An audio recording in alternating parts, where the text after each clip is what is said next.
क्या आपने कभी ऐसी बेबी डॉल देखी है जिसे देखकर ये पहचानना मुश्किल हो जाए कि वो असली बच्चा नहीं है? आज हम आपको ऐसी ही एक फैक्ट्री के अंदर लेकर चलेंगे जहां सिलिकॉन से बनी बेहद रियलिस्टिक न्यूबॉर्न डॉल्स का बड़े पैमाने पर निर्माण किया जाता है। इस पूरी प्रक्रिया में आधुनिक मशीनों के साथ साथ कुशल कारीगरों की मेहनत भी शामिल होती है। इस सफर की शुरुआत होती है डिजाइन से। किसी भी डॉल को बनाने से पहले उसके चेहरे, हाथों, पैरों और शरीर का 3 डायमेंशनल मॉडल तैयार किया जाता है।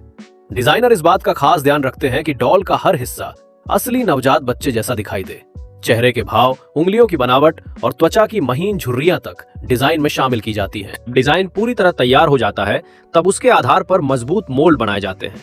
ये मोल्ड डॉल के विभिन्न हिस्सों को आकार देने के लिए उपयोग किए जाते हैं। मोल्ड की गुणवत्ता जितनी बेहतर होगी, अंतिम उत्पाद भी उतना ही वास्तविक दिखाई देगा।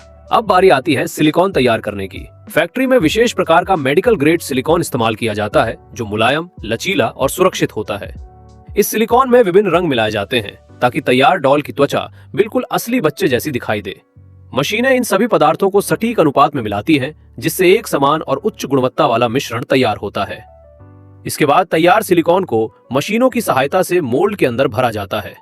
ये प्रक्रिया बहुत सावधानी से की जाती है क्योंकि अगर मिश्रण में हवा के बुलबुले रह जाएं तो डॉल की सतह खराब हो सकती है। इसलिए कई फैक्ट्रियों में वैक्यूम तकनीक का उपयोग किया जाता है जिससे सिलिकॉन पूरी तरह समान रूप से मोल्ड में फैल सके। मोल्ड भरने के बाद उन्हें नियंत्रित तापमान वाले विशेष ओवन में रखा जाता है। यहाँ सिलिकॉन धीरे धीरे क्योर होता है और अपना स्थायी आकार ग्रहण करता है। ये चरण काफी महत्वपूर्ण होता है क्योंकि तापमान में छोटी सी गलती भी उत्पाद की गुणवत्ता को प्रभावित कर सकती है। कुछ समय बाद जब सिलिकॉन पूरी तरह सख्त हो जाता है तब मोल्ड खोले जाते हैं। अब पहली बार डॉल के हिस्से दिखाई देने लगते हैं। हालांकि इस अवस्था में वे अभी अधूरे होते हैं और उन पर अतिरिक्त सिलिकॉन तथा अन्य अवशेष मौजूद रहते हैं। अगले चरण में कुशल कर्मचारी इन हिस्सों की ट्रिमिंग और सफाई करते हैं। अतिरिक्त सिलिकॉन को काट कर हटाया जाता है और किनारों को चिकना बनाया जाता है। ये काम काफी धैर्य और अनुभव मांगता है क्योंकि छोटी सी गलती भी डॉल की बनावट को खराब कर सकती है। अब शुरू होती है वो प्रक्रिया जो इन डॉल्स को वास्तव में खास बनाती है। कलाकार डॉल की त्वचा पर कई परतों में रंग लगाते हैं। वे त्वचा के प्राकृतिक रंग, हल्की लालिमा और अन्य बारीक विवरणों को हाथ से बनाते हैं। यही वजह है कि तैयार डॉल बिल्कुल जीवंत दिखाई देती है। इसके बाद आंखों को लगाया जाता है। उच्च गुणवत्ता वाली कृत्रिम आंखें विशेष रूप से बनाई जाती है ताकि उनमें वास्तविक चमक दिखाई दे। आंखें लगाने के बाद डॉल का चेहरा और भी जीवंत लगने लगता है। अब बारी आती है बालों की।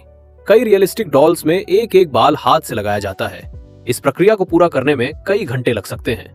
बालों की दिशा, घनत्व और रंग का विशेष ध्यान रखा जाता है ताकि परिणाम पूरी तरह प्राकृतिक दिखाई दे। जब सिर तैयार हो जाता है तब हाथ, पैर और शरीर के अन्य हिस्सों को जोड़ने की प्रक्रिया शुरू होती है। सभी हिस्सों को सावधानी पूर्वक असेंबल किया जाता है। कुछ मॉडलों में शरीर के अंदर विशेष भराव सामग्री भी डाली जाती है ताकि वजन और स्पर्श असली बच्चे जैसा महसूस हो। असेंबली पूरी होने के बाद हर डॉल को गुणवत्ता जांच के लिए भेजा जाता है। निरीक्षक ये सुनिश्चित करते हैं कि कहीं कोई दोष, दरार या रंग संबंधी समस्या न हो। केवल उन्हीं डॉल्स को अगले चरण में भेजा जाता है जो सभी मानकों पर खरी उतरती हैं।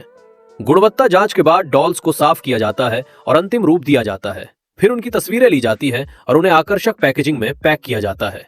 पैकिंग के दौरान भी सावधानी बरती जाती है ताकि परिवहन के दौरान डॉल को कोई नुकसान न पहुंचे। तैयार होने के बाद ये डॉल्स दुनिया भर के ग्राहकों तक पहुंचाई जाती हैं।